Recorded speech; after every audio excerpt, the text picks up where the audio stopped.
Hey, it's Pastor Mike.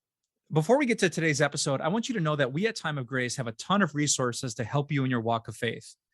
From our TV program to daily devotions, to our Grace Talks video devotions, to podcasts, to our blog, to books, to other books, till still more books, whatever you're looking for and however you best learn, you can stay rooted in Jesus by taking time out for God's word every day. If you're interested, just go to timeofgrace.org to sign up for our daily email. Now, onto today's episode.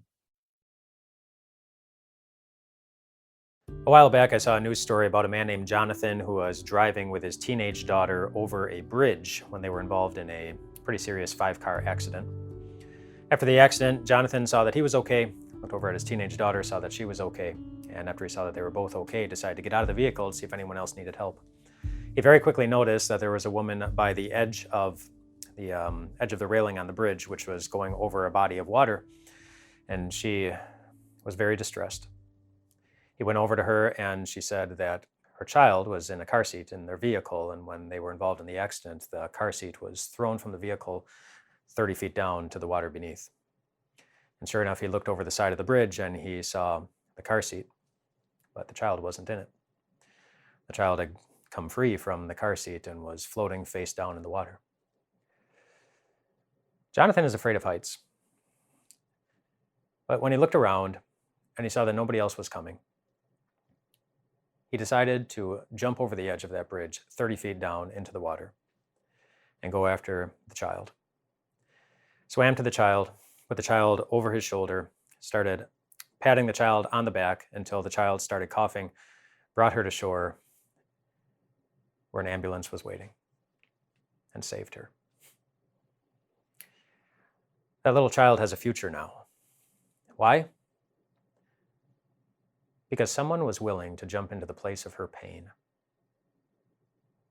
No matter the cost, no matter the risk, no matter what it might possibly cost him. Just like Jesus was for you. Listen to these words from the Gospel of Matthew. Matthew 27 tells us that on the day Jesus died, they spit on him.